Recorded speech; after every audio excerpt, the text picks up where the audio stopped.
How was your day today? How was everything? Were you able to start your day off with positivity, which is a very, very important focus? Definitely want to start the day off with positive affirmations and aspirations and positive thoughts. Well, before we get started, you know that this is a podcast for people dealing with anxiety, suicide, loneliness, and insomnia. Just by listening to this podcast, you're going to see a different view of life. You're going to have a different outlook on life. You're going to feel good about yourself. You're going to want to live. You know, the Bible says that I shall not die, but live and declare the works of the Lord. You shall not die, but live and declare the works of the Lord. It's very, very important for us to understand that this is a podcast that's meant to relax you, meant to cause you to drift off to sleep, and it does work. I listen to it sometimes when I want to take a nap, and I'm like, wow, this is meant to open up your mind to see the other side of life that's meant for you. So, before we get started, I have a number I would like for you to take down. Please write down 800-273-8255.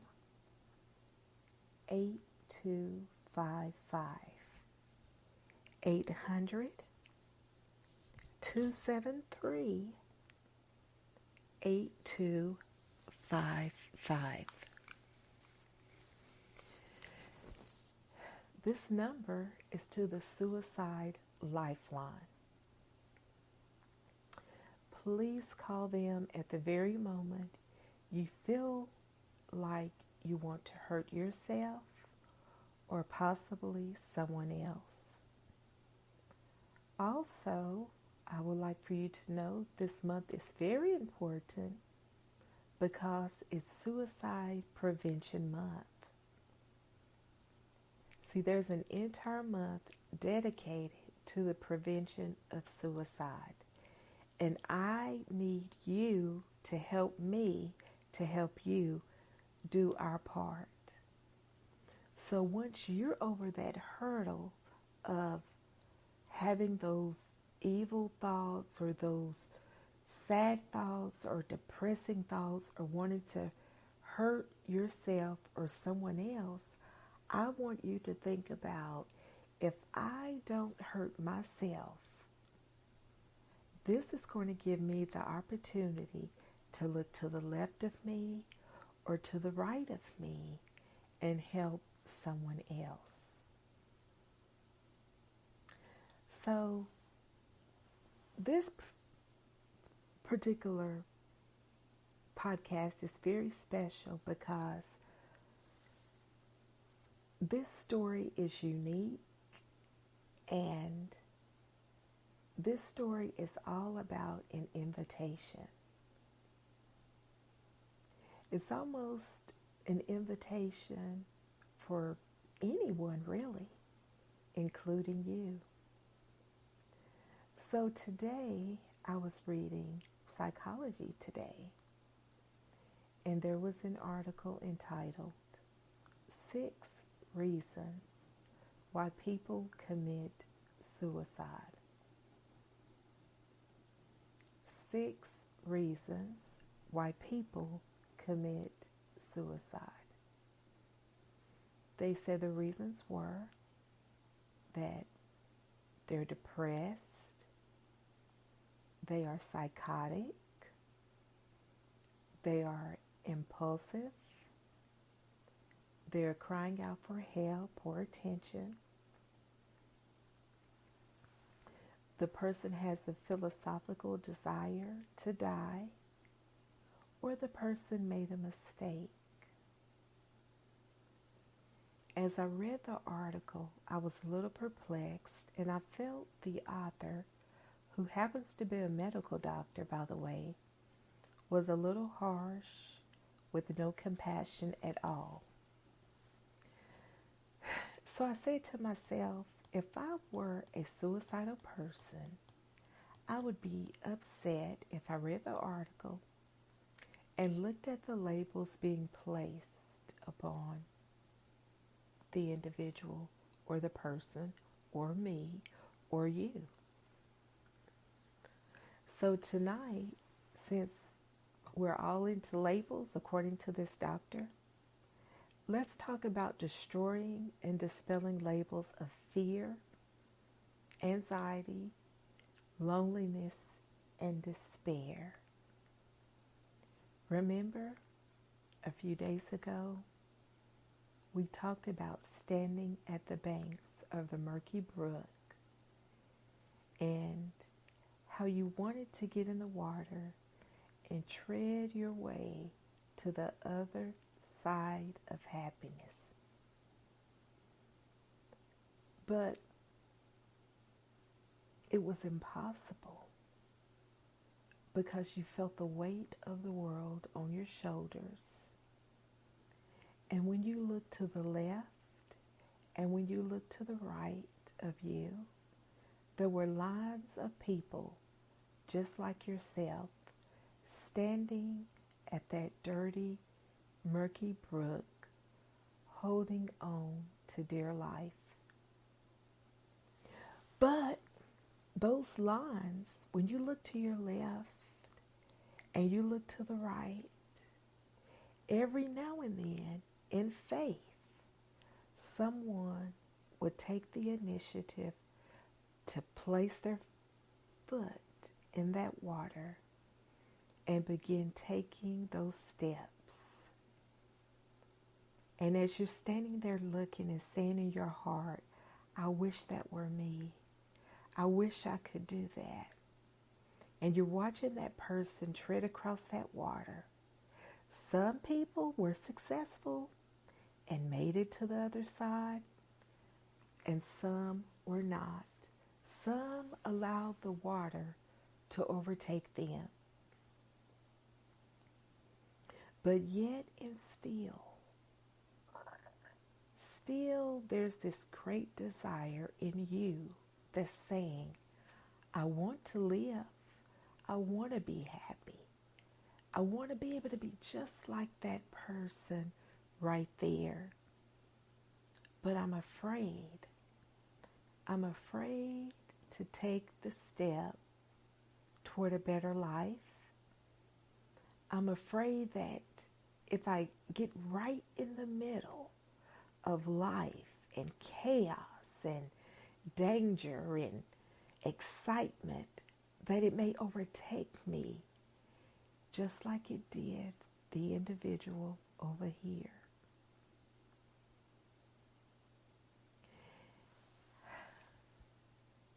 But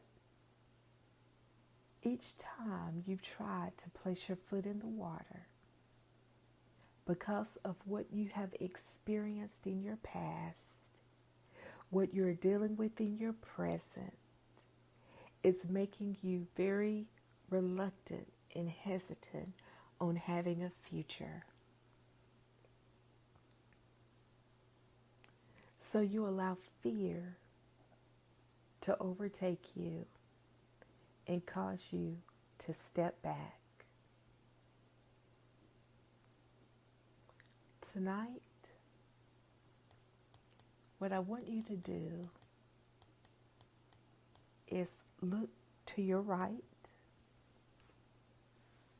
and look to your left at the person and remember and say to yourself, they are just like me. Remember, this person is just like you. Everybody has challenges in their life. Some people boastfully speak of their challenges. Some people suppress their challenges. But we all have challenges. So what I ask you to do is to extend your hand to the individual to either side of you and begin to take 5 steps backwards. Yes, you're standing at that brook. Extend your right hand. I guarantee you that that person to the right of you is going to take your hand. And now gracefully step back 5 times. Hold your partner's hand and walk backwards slowly till you have reached the 5 steps. Why 5 steps? Well, 5, spiritually, the number 5 means grace, balance, changes, and encouragement. Yes, before you take your journey across the long, murky brook, it is imperative that you travel with grace, humility, and style. See, the grace is going to allow you to accept the challenges that's going to come your way. And remember the person that started walking in the water and the water began to overtake her and she lost the battle or he lost the battle. See, you're going to have to take that same journey. You're going to have to get in there, and when that water begins to overtake you, you're going to have that grace and that poise to say, I am going to make it through this. You're going to have a spirit of humility. Humility that says, if I take each step gracefully, no matter how high this water gets, and I take each step with humility, meaning that I am going to learn something from every experience that has really, really hurt me along this journey. You will be traveling in style. Another thing about grace is going to allow you to feel the love that is within you. You will be more appreciative, more thankful, and more at peace each step of the way. Remember, you're not traveling alone. You have a partner to the right of you, and you may have a partner to the left of you, only if they chose to accept your invitation as you extended your hand to them.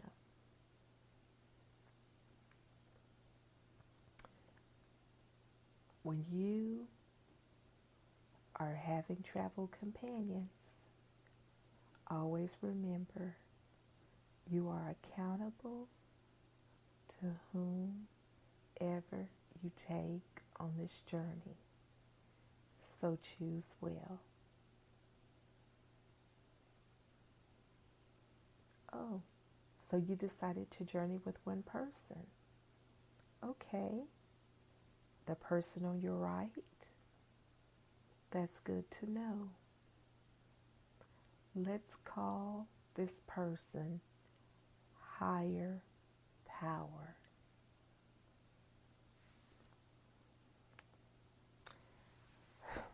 I like higher power. I know him. I met him a few years ago. In fact, I've met him several times. I remember meeting him when I was a little girl. I also remember meeting him when I was having a really hard time in my life and I had no one to turn to. But I really remember meeting him when I lost a child several years ago. Well, a baby.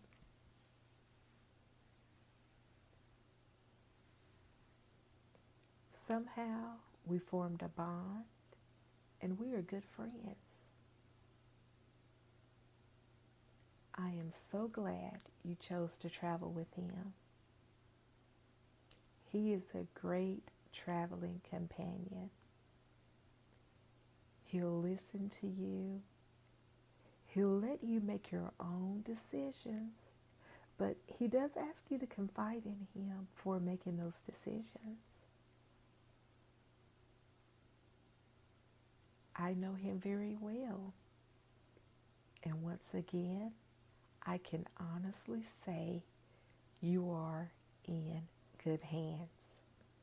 Better than Allstate, I tell you. My advice to you, though, is no matter what happens, when you place your foot in that water, no matter how hard it gets, no matter how hot it gets, no matter how cold it gets, when you feel that grime coming in between your toes and you feel that water overtaking you,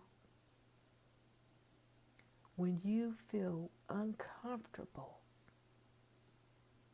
no matter how uncomfortable you feel or how high that water gets, all I'm asking you to do is do not let his hand go.